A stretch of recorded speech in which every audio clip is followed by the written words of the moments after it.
Welcome to Gardening with Jeremy on this hot June 2nd. It's about 90 degrees outside, and I'm going to do a quick tour of my butterfly garden, which I started last year, as well as a few other plants like the Weigela and the Deutzia that are in bloom at this time.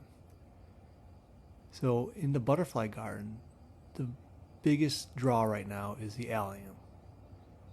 I've not seen many butterflies on the Allium, but I've seen them flying by.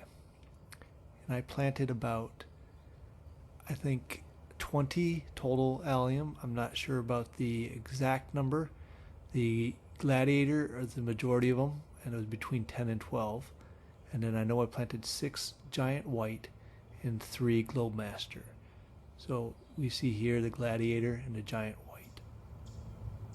The Globemaster are, I think, coming up shortly.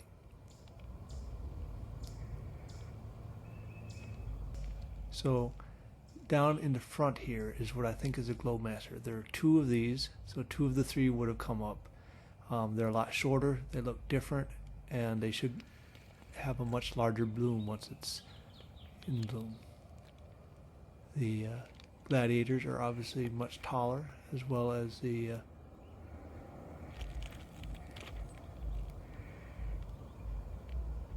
So this is the coral bark, Japanese maple, Sangu Kaku, I believe is how you say it. I really like the color of these leaves as well as the color of the bark, where it gets its name, coral bark.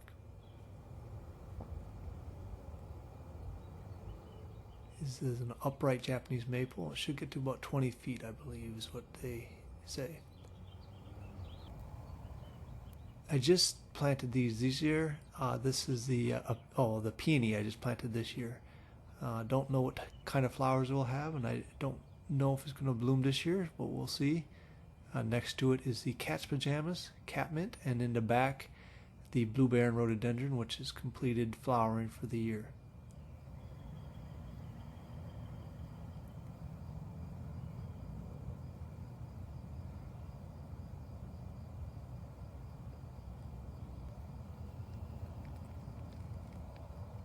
Then we have the Let's Dance Rhythmic Blue Hydrangea, not blooming yet.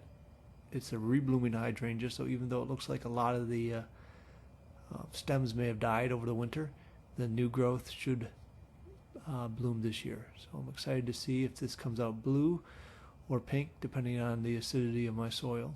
Should be blue, I believe, but it's not a guarantee.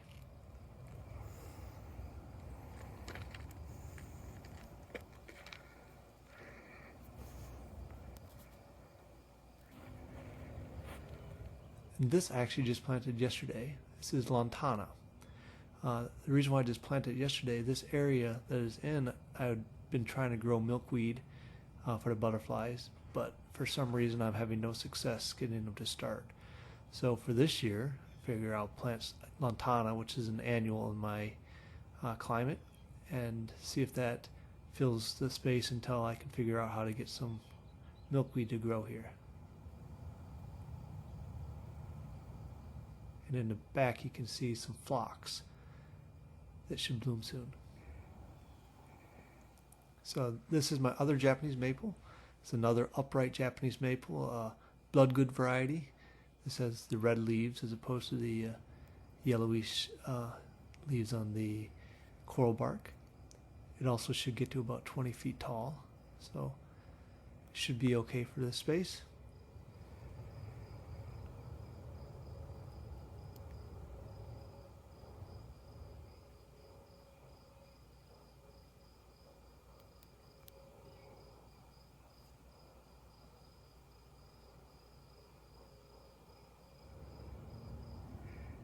And in this area we have the coneflowers that I planted. They're perennials. They have not bloomed yet, but when they do, there'll be a variety of colors.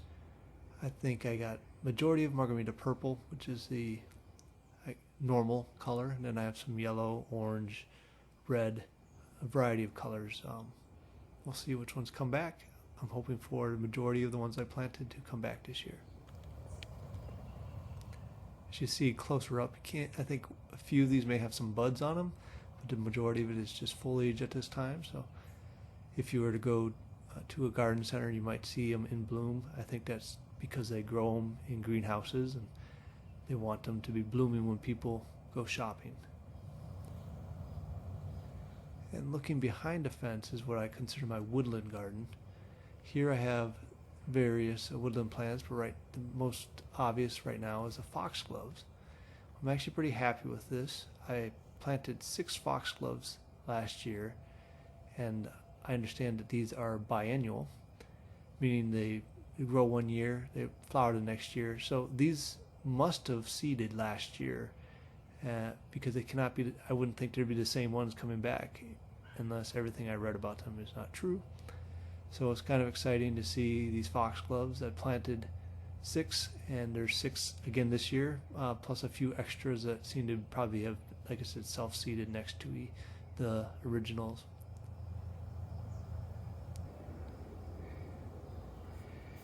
So this is the other ones, and it's kind of messy back here, but in my woodland area, I tend to leave it as nature has it, with the addition of some flowers. I might mulch or something, just to keep from getting too overgrown and separate the area.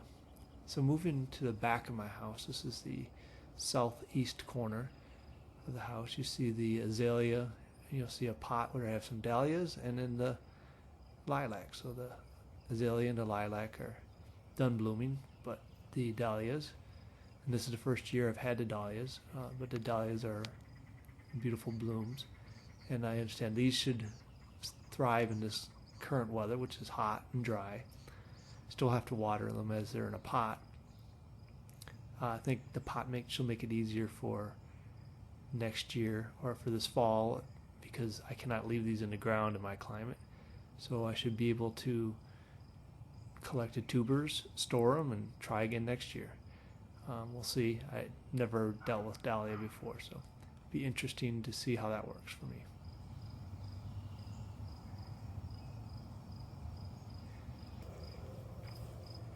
And this I consider my corner garden, because this is the corner of my fence.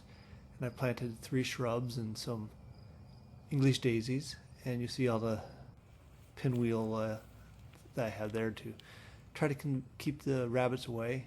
I'm not sure if that's actually helping, or if it's the various types of spray that I've been spraying on the plants to make them non-palatable to the rabbits, but I have limited success with keeping rabbits away. So the big one in the middle is the Yuki cherry blossom, Deutzia. It's in bloom right now, and I picked it because it's called a cherry blossom, but it's not actually related to a cherry, but the blossoms look like a cherry blossom.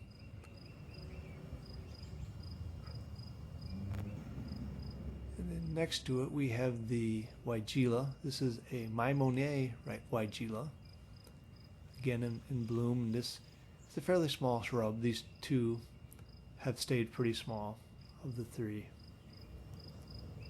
and bloom pretty well around the same time.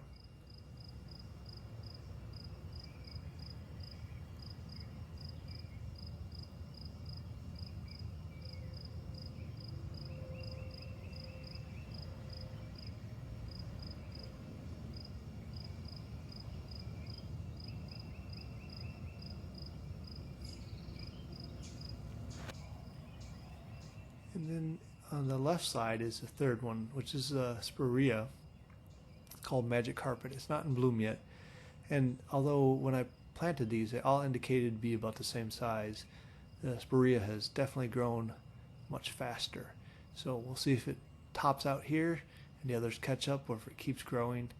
If it keeps growing, I'll probably have to find a different option for that, because I don't want it to dwarf the other 2 smaller flowering shrubs, although I do like the contrasting colors.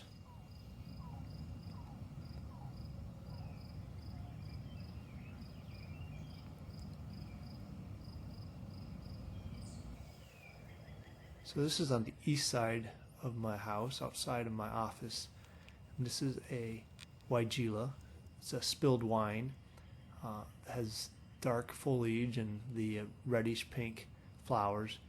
There's another one called Wine and Roses that's similar in color, but actually is a taller version. So spilled wine is because it's low to the ground. The branches do not grow straight up, so it'll grow low to the ground and quite wide.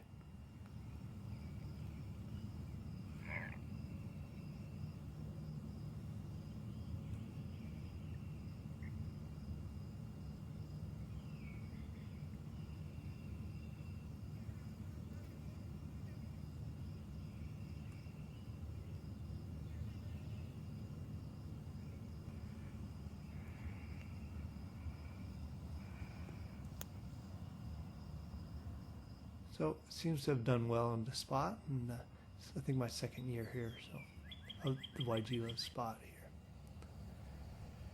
Another one that should be coming up for flowering soon. This is the elderberry, laced up elderberry. So it has the darker foliage, and then the flowers will be a pinkish color. You can see the buds starting to form on it. It's not really known so much for its flower as much as it is for the foliage. Oh, and it doesn't really produce fruit like other elderberries, but it seems to grow pretty well here, and this is on the northwest corner of my house. So yeah, if you get a little closer, you can see some of the flowers getting ready to bloom, and like I said, there'll be a light pink.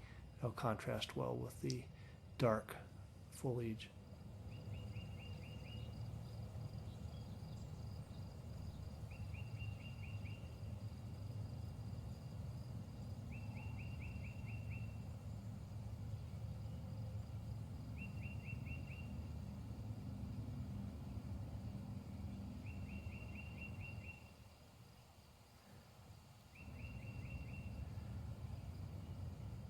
There seem to be quite a few blooms on it, so it'll be interesting to see how much of a show this puts on this June. And just behind it on the west side of the house is the bottle brush. This is called Legend of the Fall. It should have some white bottle-shaped flowers, although I planted it very small and it's still pretty small. So it may not bloom this year, but the fall color is pretty amazing, and I think it's a good alternative to other larger shrubs that might be planted for their fall color.